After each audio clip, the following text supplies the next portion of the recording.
이 시간 핍박받는 자라는 제목으로 하나님 말씀 증거하겠습니다. 제목 뒤에 일이 있지요. 오늘 일이고 다음 주에 두 번째 말씀을 듣겠다라는 것입니다. 우리 계속해서 팔복의 말씀을 듣고 있는데 팔복의 말씀을 해석하는 방법들이 여러 가지 있는 중에 이번에 듣는 말씀들은 신앙의 8가지 단계라는 그런 전제를 가지고 말씀을 듣고 있습니다. 그 내용을 다시 한번 정리하면 첫 번째 복부터 세 번째 복까지는 마음, 심령에 관한 것이에요. 구체적으로 얘기하면 자기 자신의 복에 관한 이야기입니다. 신앙생활 중에서 네 번째부터 일곱 번까지는 삶에 관한 복, 자기의 삶이라고 끝나는 것이 아니라 이것은 이웃과의 관계 문제에서 발생하는 복들이죠. 그리고 오늘 마지막으로 여덟 번째 원수에 대해서 어떻게 대할 것인가에 대한 말씀입니다. 내용을 보면 10절에 이렇게 되어 있습니다. 의를 위하여 박해를 받는 자는 복이 있나니 천국이 그들의 것이미요 라고 되어 있습니다. 원수에 대해서, 나를 박해하는 사람에 대해서 내가 어떻게 할 것인가. 신앙생활하는 데서 가장 기본적인 처음 단계는 예수를 믿고 그 마음속에 주님을 모셔드리는 것이고, 삶 가운데 예수 믿는 사람으로 살아가는 것이고, 마지막 최고봉이 원수에 대해서도 사랑하는 모습을 이루는 것이 신앙의 최고의 모습인 것입니다. 오늘 본 말씀을 통하여서 박해받는 자에 대한 말씀을 듣게 될 텐데, 말씀을 들으시면서 한번 돌아보시기 바랍니다. 나는 주님을 위해서 고난을 당해 본 적이 있는지, 내가 그때 그 고난 당할 때 어땠는지, 억울했는지, 피하고 싶어 숨었는지, 아니면 그 고난을 내가 담대하게 정말 감사함으로 당했는지 돌아보시는 가운데, 우리 제1교회 성도님들, 이 땅에서 내가 잘못하여 죄지어서 당하는 고난은 절대 안 당하시기 바랍니다. 그런 거는 죄 안 지어야 돼요. 다음은 안 됩니다. 그러나 주님을 위하여 주 안에 당하는 고난이라면 감사함으로, 십자가의 은혜에 동참하는 마음으로 정말 당당하게 당하여서 하나님의 백성의 복을 누려가는 우리 제1교회 하나님의 사람들이 주 안에 모두 될 수 있기를 주의 이름 간절히 축복합니다. 첫 번째 따라하겠습니다. 세상이 다 하나님의 사람인 나를 좋아할 수는 없습니다.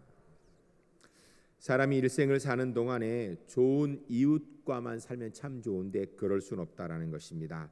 우리 주변에 나를 이해할 수 있는 사람도 있지만 이해하지 못하고 용납하지 못하며 함께 어울리기 어려운 사람들도 주변에 있습니다. 세상에서는 나를 이해해 주는 사람도 있지만 이해 못하는 사람도 있다라는 것입니다. 사람이 이 땅에 살면서 모든 사람에게 칭찬만 받고 지지만 받고 살면 얼마나 좋겠습니까? 그런데 그런 삶은 없다라는 것입니다. 사람이 살면서 모두에게 칭찬받지 못하는 정도가 아니라 예수님께서 말씀하시기를 마태복음 10장 36절에 이렇게 말씀하셨어요. 우리 같이 한번 읽겠습니다. 사람의 원수가 자기 집안 식구니라. 아멘. 다른 사람 몰라도 내 가족은 나를 이해하고 지지해 줘야지라는 마음이 있는데, 문제는요, 가족도 내 삶을 이해 못하고 오히려 나를 비판하는 원수의 위치에까지 설 수 있다라는 것입니다. 하물며 남이야 어떻겠어요? 사실 사랑이 없으면 미워도 안 합니다. 사랑하기 때문에 섭섭해서 마음이 상해서 미워하는 경우가 많아요. 많이 사랑하기 때문에 사랑한 만큼 미워지고 원수되는 것입니다. 우리는 어쨌든 이런 상황 가운데 살고 있기 때문에 늘 모든 사람에게 칭찬만 들으며 살 수는 없다라는 것입니다. 문제는 내가 욕먹고 비난받고 박해당할 때 그것을 어떻게 해석하고 살아가느냐, 이것이 중요한 것이지, 박해받지 않는 사람, 세상에서 모든 사람이 나를 좋아만 하는 삶, 그런 삶은 없다라는 것입니다. 1950년대에 최초의 미국의 흑인 오페라 가수였던 마리아 앤더슨이라는 분이 계십니다. 아마 여러분들이 그 좋은 성가를 들으면 이분의 목소리를 지금도 듣는 분들이 계실 거예요. 왜냐하면 이분이 오페라에서나 아니면 다른 곳에서 찬양을 또 그리고 많은 명곡들을 불렀던 그런 분입니다. 지금 이 마리아 앤더슨에 대해서 음악계에서 평가는 100년에 한 번 나올 만한 소리다라고 이렇게 칭송을 합니다. 그런데 이 마리아 앤더슨이 첫 번째 독창회를 하고 나서 평가자들의 이 혹평이 있었습니다. 뭐라고 이야기하면 여러 가지 혹평 가운데 심지어는 이렇게 얘기했습니다. 음색이 도대체 이게 소프라노냐 알토냐 베이스냐도 모르겠다. 한마디로 얘기하면 음악의 기본도 안 돼 있다. 이런 소리예요. 이 이야기를 들은 앤더슨은 너무나 분하고 억울하고 답답한 마음에 내가 다시는 노래 부르지 않으리라 하면서 통곡하면서 다짐을 했습니다. 그때 그의 어머니가 앤더슨을 불러서 이렇게 얘기했습니다. 너는 어찌하여 모든 사람에게 칭찬받기를 원하느냐? 그 평가를 내리는 사람이 도대체 몇 사람이냐? 그 외에 얼마나 많은 사람이 내 노래를 좋아하고 있는데 모든 사람의 지지를 받으려 하는 것은 교만이다 라는 말에 용기를 얻어서 다시 열심히 공부해서 세계적인 음악가가 되었다고 합니다. 여러분, 모두에게 칭찬받겠다라는 생각은 잘못된 생각입니다. 성경적으로 맞지 않습니다. 그는 교만입니다. 그런데 우리는 보면 내가 모든 사람에게 칭찬받으려고 그래. 여러분, 그렇게 사람 눈치 보고 살면서는요 절대 하나님의 뜻을 이룰 수는 없습니다. 제가 신학교 다닐 때 같이 모여서 신학생들하고 식사하고 간식 먹는 가운데 이야기한 데인데 언제니 정확히 기억도 안 나고 누구랑인지 생각해서 여러 명이 모여서 얘기하는 가운데 그때 있었던 이야기입니다. 이 신학생들이 젊고 패기가 있어요. 근데 철이 없습니다. 아직까지. 그래서 그 중에 어떤 분이 이런 얘기를 했습니다. 내가 앞으로 목사가 돼 목회를 하면 성도님들 중에 한 분이라도 반대라면 나는 그 교회를 사표내고 나오겠다라고 얘기를 하더라고요. 그 얘기에 거기에 있던 다른 신학생들이 그건 틀렸다 이 얘기를 아무도 하지 못하고 그래야지 이 얘기도, 왜냐하면 이게 너무나 엄청난 얘기라. 그래 다들 그냥 묵묵. 저도 거기서 아무 말 못했어요. 그런데 현장에 와 보니까 다르지요. 도대체 내가 누구기에 모든 교인으로부터 100% 지지를 받겠다는 거예요. 이건 교만입니다. 여러분, 우리의 신앙의 모델인 예수님도 모든 사람에게 지지받지 못했어요. 모세도 다윗도 베드로도 바울도 반대하는 사람이 많았어요. 하나가 아니라 많았어요. 예수님을 팔아먹은 사람은 예수님의 12제자 가운데 가룟유다 하나지만 예수님이 가는 곳마다 반대하는 사람이 줄을 서서 있었거든요. 아니, 예수님이 세상에서 반대를 받았는데 나는 세상에서 교회 안에서 100% 지지를 받겠다고요? 그거는 정말 교만한 일인 것입니다. 그리고 중요한 건요, 다수의 사람이 반대를 해도 하나님의 뜻이면 순종해야 되는 것이 우리 그리스도인인 것입니다. 모든 사람에게 칭찬받고 지지만 얻겠다라는 것, 지나친 교만이라는 것입니다. 우리 예수 믿는 사람은요, 모든 사람에게 칭찬받는 것이 그리스도의 삶인 줄 알고 따르려고 그러면 안 돼요. 그건 성경적이지 않습니다. 우리 그리스도인은 사람들이 나를 어떻게 보든지 하나님이 칭찬하시는 그리스도로 살기 위해서 최선을 다해야 될 줄로 믿습니다. 이게 그리스도의 삶이에요. 문제는 그런 가운데 나에 대해서 비난하는 소리, 박해하는 것이 있을 때 그것을 어떻게 소화하고 해석하느냐가 중요한 것이죠. 방금 전에 말씀드린 마리아 앤더슨이 공연을 한 후에 기자가 물었습니다. 이때는 1950년대이기 때문에요. 이 마리아 앤더슨은 흑인 여자였습니다. 그러니까 흑인에 대한 이 인종차별이 굉장히 심할 때예요. 이때는요, 차도 흑인 백인 같이 안 타고요, 흑인들은 백인들이 들어가는 식당에도 못 들어가는 그런 때였거든요. 그때 기자가 이렇게 물었습니다. 흑인에 대해 편견과 차별 속에서 희망을 잃지 않고 세계 정상에 우뚝 설 수 있는 비결이 무엇입니까? 라고 물었어요. 그러자 앤더슨이 이렇게 대답했습니다. 견디기 어려운 일에 부딪힐 때마다 언제나 제 시선은 고난과 부활의 예수님께로 향했습니다. 그때마다 주님은 내가 널 사랑하노라 라고 말씀하셨습니다. 백인들이 날 멸시하고 청중들이 나에게 야유를 하고 달걀을 던질 때에는 나는 언제나 십자가를 바라보았습니다. 나를 위하여 십자가에서 고통을 참으시고 무덤에 들어간 예수님은 결국에 죽음을 이기고 부활하셨으니 나도 그리스도와 함께 부활할 것이라고 믿었습니다. 그 부활의 소망에 믿음이 있었기 때문에 모든 멸시와 천대와 차별과 고통을 이기고 나는 노래를 부를 수 있었고 오늘 부활의 영광과 은혜를 누릴 수 있었습니다 라고 얘기했습니다. 신앙 간증이지요. 여러분, 우리가 그리스도로 바로 살아도 세상에서는 나를 미워하고 불편해하는 사람이 있게 되어 있다라는 것입니다. 문제는 그때 내가 예수님 바라보며 십자가 붙들고 견디고 이겨야 될 줄로 믿습니다. 이럴 때는 아멘 좀 크게 하세요. 박해 받는다 그러니까 아멘 안 하려고 하지 말고 다시 얘기하겠습니다. 우리가 그리스도로 살아가면서 믿음을 지키고 바로 살아도 나를 미워하고 나를 불편하는 사람이 있습니다. 그때 피하고 포기하는 것이 아니라 예수님 바라보며 십자가 붙들고 승리하는 견디는 우리 제1교회 하나님의 사람 되시기를 주의 이름으로 간절히 축복합니다. 여러분, 이게 견뎌야 되는 거예요. 이 세상에서 모든 사람이 다 나를 좋아하는 삶을 살 수는 없습니다. 예수님도 그렇게 안 사셨는데 예수님을 100% 환영하지 않은 세상에서 여러분, 우리가 환영받겠다고 하는 것이 너무나 큰 교만 아닙니까? 당연히 나를 싫어하는 사람이 있는 게 정상이에요. 내가 믿음을 지켜도 내게 원수 같은 사람이 있는 것이 정상입니다. 그런 줄 알고 그때 너무 실망하지 맙시다. 좌절하지 맙시다. 그때 십자가를 바라보며 주님을 바라보며 견디고 승리하는 우리 울산지엘교회 하나님의 사람들이 주 안에 모두 될 수 있기를 주의 이름 간절히 축복합니다. 두 번째 따라하겠습니다. 모든 핍박이 무조건 복이 되는 것은 아닙니다. 여러분, 이 세상에서 박해만 받으면 무조건 복이 된다라고 오늘 본문이 얘기하는가? 그게 아니에요.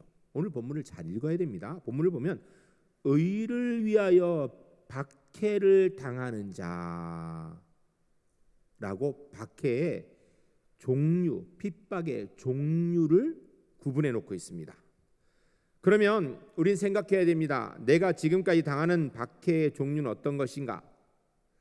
핍박당한다고 다 복되다라는 얘기는 아니거든요. 그럼 어떤 상황에서 복되다라는 것인가? 이거 분명히 알아야 돼요. 가끔은 보면 내가 잘못하여서 죄지어서 고난을 당하는데 그것을 나는 십자가를 지고 있다라고 그렇게 포장하는 사람이 있어요. 여러분, 이거는요 십자가를 모독하는 일입니다. 내 잘못으로 인한 고난은 십자가가 아니라 벌 받는 거죠. 그거는 여러분, 우리 그리스도인이요 내 잘못으로 인해서 벌 받는 일은 없어야 돼요. 그런 일은 절대 하지 않도록 했어야 됩니다. 그러면 어떤 고난이 복되다라는 것인가? 오늘 본문에 대한 해석이 있습니다.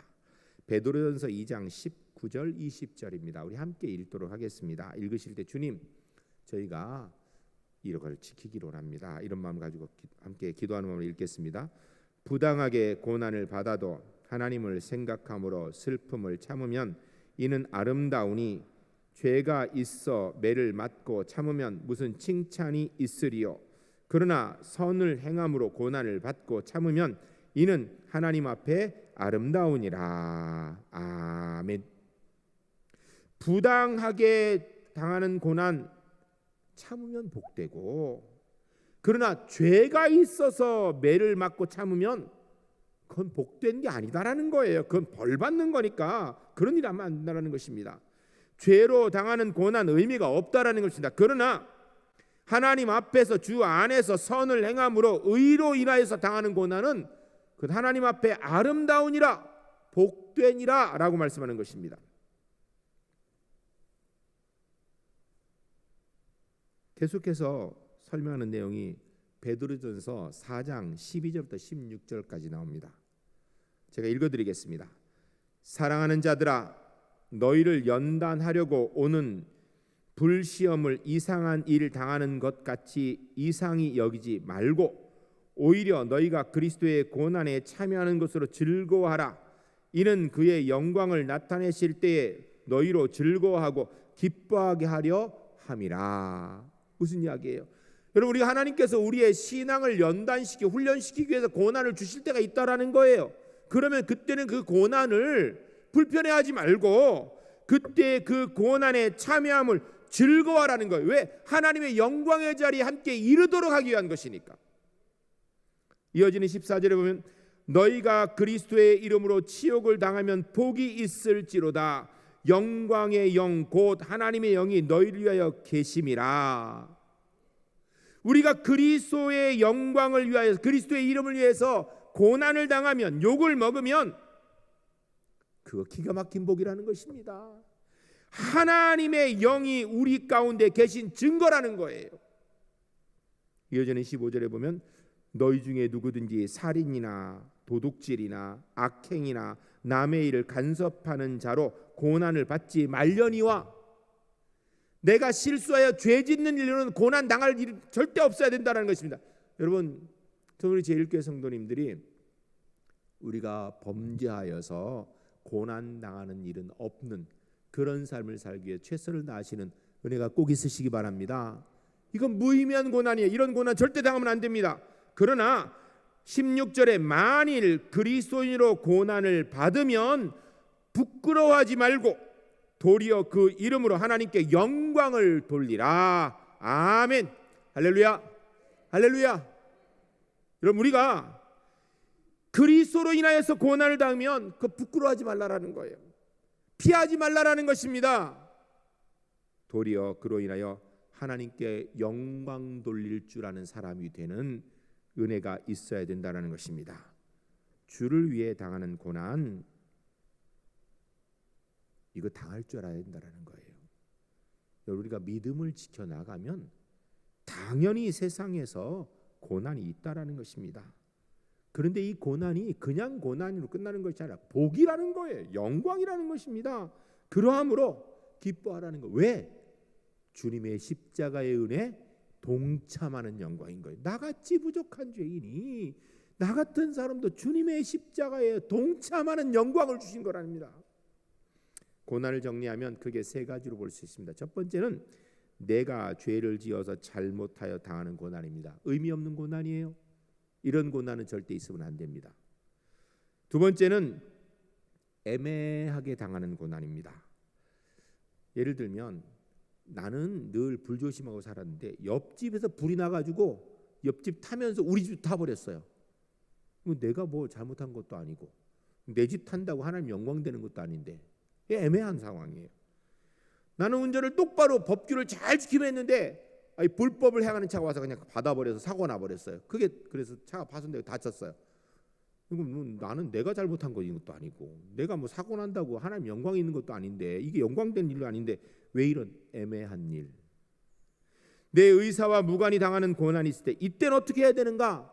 거기에 대한 답이 성경에 있어요. 우리 전에 읽었는데 베드로전서 2장 19절 같이 한번 읽겠습니다. 부당하게 고난을 받아도 하나님을 생각함으로 슬픔을 참으면 이는 아름다우니라. 아멘. 어떻다고요? 애매하게, 부당하게, 내가 죄 지은 것도 아니고 하나님의 영광을 위한 일도 아닌데 고난 당했을 때 어떻게 하라고요? 참으라는 거예요. 그때 참으면 아름다우니라. 하나님의 은혜가 있느니라. 하나님 아신다라는 것입니다. 세 번째 종류의 복이 진짜 복으로 우리가 그리스도 안에서 당하는 고난입니다. 베드로전서 2장 20절 21절 우리 한번 같이 읽겠습니다. 죄가 있어 매를 맞고 참으면 무슨 칭찬이 있으리요. 그러나 선을 행함으로 고난을 받고 참으면 이는 하나님 앞에 아름다우니라. 이를 위하여 너희가 부르심을 받았으니 그리스도도 너희를 위하여 고난을 받으사 너희에게 본을 끼쳐 그 자취를 따라오게 하려 하셨느니라. 아멘. 죄가 있어서 매를 맞고 고난 당하는 건 그거는 뭐 자기 잘못이니까 그건 영광된 일이 아니라는 거예요. 그러나 주 안에서 선을 행함으로 예수님 때문에 고난을 참으면 하나님 앞에 복되다라는 것입니다. 우리 주님께서 바로 그렇게 주님의 잘못이 아니라 하나님의 영광을 위해서 십자가에 달리고 생명 주심으로 저와 여러분이 구원 얻어 하나님의 영광 이룬 것이에요. 우리가 바로 주 안에서 믿음 지키는 가운데 당하는 고난은 이 주님의 십자가의 은혜에 동참하는 영광이라는 것입니다. 복된 고난은 어떤 것인가를 명확하게 말하고 있는 것이죠. 자원적이고 선택적이고 주님을 사랑함으로 당하는 그리스도를 위한 고난인 것입니다. 부득불 어쩔 수 없이 당하는 고난, 내가 죄를 지어서 어쩔 수 없이 벌 받는 것, 이건 의미 없는 거예요. 그러나 얼마든지 내가 피할 수 있어요. 안 당해도 돼요. 그럼에도 불구하고 주님 때문에 의를 위하여 선택하고 내가 그것을 찾아서 당하는 고난, 그 핍박은 하나님 보시기에 아름다운 것이다, 복된 것이다 라고 말씀하고 있는 것입니다. 여러분, 우리는 그리스도인입니다. 우리는 하나님의 사람입니다. 하나님의 사람이라면요, 주님을 위하여서라면 세상에서 고난 당할 때 기억하세요. 내가 주님의 십자가에 동참하는 은혜를 누리는 중이구나. 그렇게 가슴 뿌듯하게 느끼면서 견디고 승리하는 하나님의 사람들이 주 안에 반드시 될 수 있기를 주의 이름 간절히 축복합니다. 세 번째 따라하겠습니다. 그리스도 안에서 핍박은 복으로 내가 의인이란 증거입니다. 오늘 본문에서 세상 사람이 나를 핍박하는 것과 내가 복되다라는 것이 같은 의미다라고 얘기하고 있습니다. 세상에선 그리스도인이 핍박당하는 게 정상이라는 거예요. 신약성경 디모데후서 3장 12절 말씀 같이 읽겠습니다. 무릇 예수 그리스도 안에서 경건하게 살고자 하는 자는 박해를 받으리라. 아멘. 여러분, 이 본문 말씀 보니까 우리가 믿음 잘 지키면 세상에서 문제없이 살 거다 이렇게 얘기했나요? 아니면 세상에서 믿음 잘 지키고 살면 핍박이 있을 거라고 얘기했나요? 네? 세상에서 믿음 잘 지키면 박해가 있으리라 라고 성경이 얘기했어요. 세상에서 그리스도인이 경건하게 살면 핍박 받도록 되어 있다라는 것입니다. 내가 믿는 사람으로서 믿음을 지키며 살았는데 세상이 나를 핍박하지 않아요. 그러면 분명히 둘 중에 하나예요. 사단이 죽었든지. 근데 문제는 사단이 죽을 일이 없어요. 그러니까 그런 일이 없습니다. 두 번째는 내가 뭔가 신앙생활을 잘못하고 있는 거예요. 여러분, 핍박이 없으면 오히려 이상한 겁니다. 죽은 사람에게는 핍박이 없어요. 살아있기 때문에 박해당하는 거예요. 의롭기 때문에 비난의 대상이 되는 것입니다. 내 믿음이 살아있으니까 사단이 불편해서 핍박을 하는 거예요.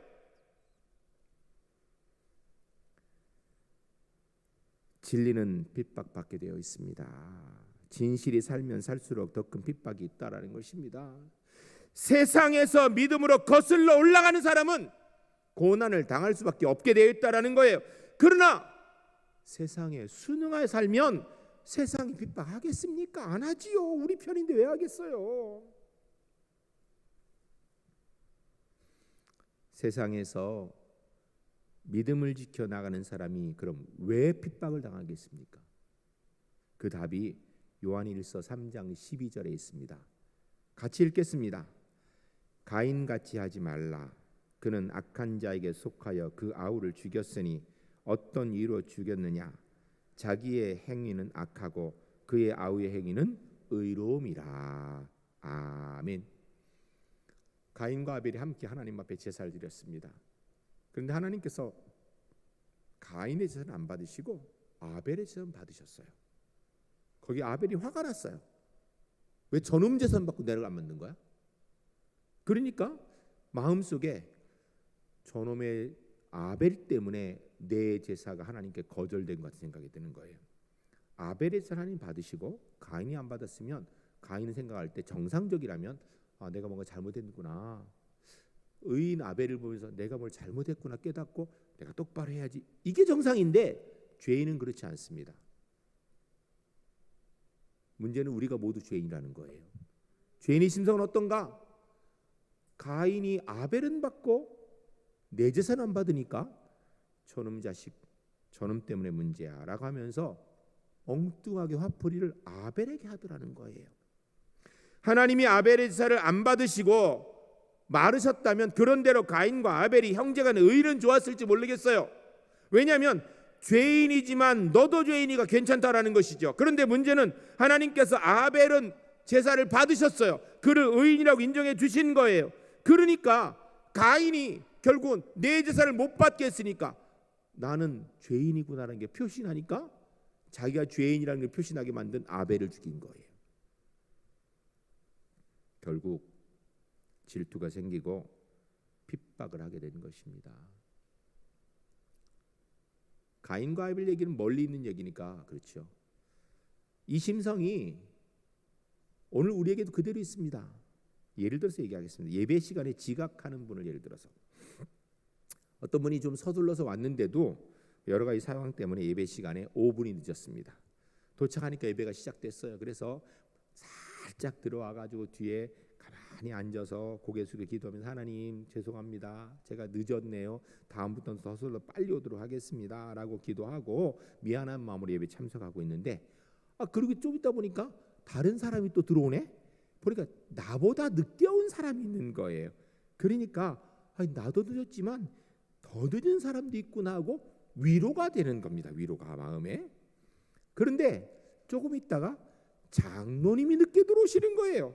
그걸 보니까 자신의 지각에 대해서 나는 괜찮네. 장로님보다도 먼저 왔으니 이 생각이 들어서 위로가 되더라는 거예요. 이게 죄인의 심리입니다. 악한 사람은 세상에 다른 사람이 더 큰 악을 행하기로 원해요. 그래야 자신의 악이 가려지니까. 악은 반드시 선을 질투하게 되어 있습니다. 왜요? 모두가 악한데 선한 사람 하는 사람이 있으면 그 사람 때문에 자기 악이 드러나거든요. 모두가 거짓 때문에요. 사람은 그렇게 생각합니다. 인간은 본래 그런 존재야 라고 생각합니다. 그러면 위안을 받습니다. 그러면서 자기의 거짓도 나도 인간이라 어쩔 수 없어 이렇게 얘기해요. 그런데 그 중에 누가 하나 진실하면 그 진실한 그 인간 때문에 내 거짓이 드러나 죄인이 보여지니까 그 인간이 싫어진다라는 거예요. 제가 부대에서 군에 있을 때 회식을 했습니다. 부대에서 회식 자주 합니다. 회식을 하면 100% 술을 먹습니다. 술을 먹어요. 술을 쭉 따라주는데 제 순서가 와서 저는 예수 믿어서 술 안 먹습니다라고 얘기했어요. 근데 여러분 제가 술 못 먹는 게 아니라 안 먹는 겁니다. 이거 우리가 분명해야 돼요. 못 먹는 거는 먹으면 막 속이 상하고 이래서 그게 아니고 어떤 분이 그러더라고요. 술 잘 드시는 분이 제 이 하악을 보더니 말술을 먹게 생긴 사람이라고 그러더라고요. 근데 저는 예수 믿어 술 안 먹습니다. 안 먹어요. 제가 술을 안 먹습니다라고 얘기했더니 그 따라주는 분이 장교였어요. 멈칫하더라고요. 그러더니 옆으로 넘어가더라고요. 그것까지는 좋았는데 옆에 있는 고참 사병이 딱 오더니 그리고 저를 쿡 찌르면서 야 너만 예수 믿냐? 나도 믿어. 너만 잘났냐? 나는 먹었어. 이 뭐예요? 후임 명사가 예수 믿어 술 안 먹는다. 내가 이게 고참이 돼가지고 나는 말도 못하고 술 먹어도 미안하구나. 야, 저 병사 보고 나도 술 안 먹겠다. 이 생각을 해야 되는데 그게 아니라 저놈 자식 예수 믿어? 나도 믿어. 나는 마셨어. 너는 뭐 잘났다고 혼자 안 마셔. 예수 믿는 선임이 저를 와서 오히려 구박을 하더라고요. 여러분 의인에게는요 가인이 아벨을 죽인 것 같은 핍박이 있을 수밖에 없습니다. 우리가 믿음을 지키면 그런 핍박은 당연히 있는 거예요. 이것은 거짓된 자가 진실된 자를 핍박하고 악한 자가 선한 자를 핍박하는 이유가 바로 여기 있는 거예요. 문제는 그 원수로 인해 내가 손해봐서는 안 된다는 것입니다. 나를 핍박하는 사람이나 내가 손해보면 안 된다는 거예요. 그건 어리석은 것입니다. 여러분 이거 아셔야 됩니다. 누군가 나를 미워할 때 내가 그 사람을 함께 미워할 권리가 내게 있습니까? 없습니까? 대답해요. 다시 묻겠습니다. 누군가 나를 미워할 때 내가 그 사람을 같이 미워할 권리가 있습니까? 없습니까? 아이고, 대답 다 안 할래요 정말? 누군가가 나를 미워할 때 내가 그 사람을 미워할 권리가 내게 그리스도인도 있어요 없어요? 없어요. 왜 없는 줄 아세요? 우리가 누군가를 미워하면 그 미움의 손해가 내게 임하기 때문이에요. 그 사람이 나를 미워하는 손해는 그 사람 거예요. 그런데 내가 미움을 받았다고 나도 그 사람을 미워하면 그때부터 나도 같이 손해보는 거예요. 내가 미워하면 그 순간 나도 그 미워하는 원수에게 마음을 빼앗기는 거예요. 그리스도인으로 바보 같은 것이에요. 그러므로 우리 그리스도인들은요, 혹 누가 나쁜 말하면 빨리 잊어버리는 은사가 있어야 돼요. 누가 나를 괴롭히면 빨리 잊어버리고 그냥 무시하는 그런 게 좀 있어요. 그 훈련이 돼야 돼요. 왜 우리가 우리에게 원수 같은 사람을 빨리 잊어야 되는가? 우리는 하나님께서 우리에게 원수 갚으라고 안 했거든요. 성경을 보겠습니다. 로마서 12장 19절 같이 읽겠습니다. 내 사랑하는 자들아, 너희가 친히 원수를 갚지 말고 하나님의 진노하심에 맡기라. 기록되었으되 원수 갚는 것이 내게 있으니 내가 갚으리라고 주께서 말씀하시니라. 아멘. 할렐루야. 할렐루야. 원수는 누가 갚으신다고요? 하나님께서. 내가 저 사람이 나를 미워한다고 나도 같이 미워해서 그 값을 갚으려고 그러면 내가 하나님 노릇하려고 그러는 거예요. 큰일 나는 겁니다. 여러분, 원수를 갚으려고 하면요 절대로 행복할 수가 없어요. 사람의 마음은 미워하는 사람을 같이 미워하면 내 속에 독이 같이 자라는 거예요. 하나님이 그걸 너무나 잘 아시기 때문에 그런 일은 하나님이 하시겠다라는 거예요. 원수는 하나님이 갚아주실 테니까 너희는 내게 맡기고 원수 갚는 일에는 신경 쓰지 말라라는 거예요. 그럼 우리는 뭐 해야 되는가? 이어 나오는 로마서 12장 20절에 그럼 우리가 해야 될 일이 있습니다. 우리가 위임당하고 고난당할 때 해야 될 일 같이 읽겠습니다. 내 원수가 줄이거든 먹이고 목마르거든 마시게 하라. 그리함으로 내가 숯불을 그 머리에 쌓아 놓으리라. 아멘. 뭐 하라고요? 원수가 줄이거든 먹이라, 목마르거든 마시라. 이게 뭐예요? 원수가 어려움 당하는 게 잘 됐구나. 이거 원수가 이건 하나님께 맡기고 나는 그를 사랑하고 그를 불쌍히 여기고 위에서 기도해 주라는 것입니다. 그 뒤에 보면 그렇게 함으로 숯불을 그 머리에 쌓아둔다. 그렇게 함으로 원수 갚는다 이게 아니고요. 그렇게 함으로 내가 너는 나쁜 놈이면 나는 선한 이거 보이는 게 이게 아니고 그렇게 하면 하나님께서 영광 받으시고 우리가 하나님의 사람으로 하나님의 영광의 자리에 선다라는 거예요. 여러분, 이 본문을 배경으로 보면 우리 주변의 사람은 딱 두 종류 사람밖에 없어야 돼요. 사랑하는 사람, 불쌍히 여겨서 기도해 줄 사람. 원수는 없는 겁니다. 오늘 이후로 우리 주변에 원수는 없습니다. 내가 사랑할 사람, 너무 날 괴롭혀서 내가 사랑이 잘 안 돼. 위에서 불쌍히 여겨 기도해 주시기 바랍니다. 기도해 줄 사람.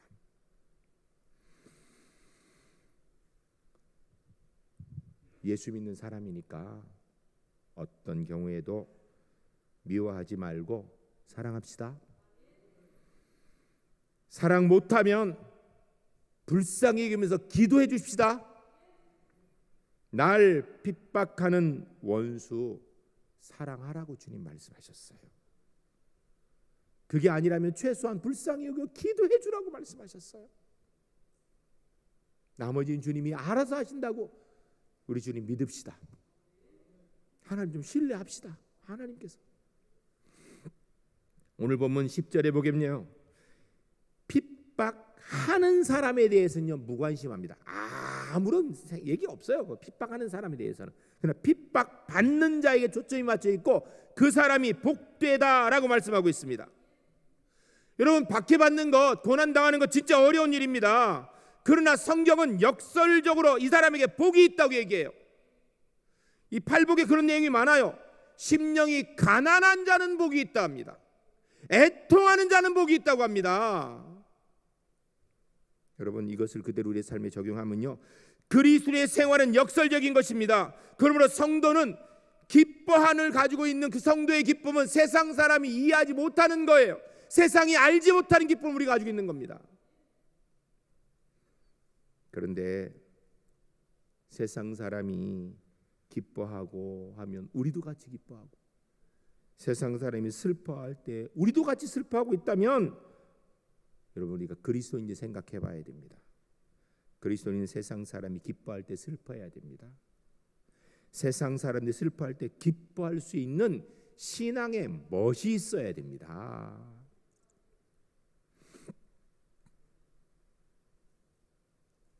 그런데 실제 우리의 삶은 어떻습니까? 세상 사람들이 따르는 유행, 그거 못 따라가서 정신 못 차리고 있지 않습니까? 아니, 먼저 나서서 하고 있진 않나요? 그들이 좋아하는 부귀와 안위를 우리도 따르라고 정신없고, 그들이 잃어버려 땅을 치고 울 때 우리도 함께 땅을 치고 울지는 않습니까?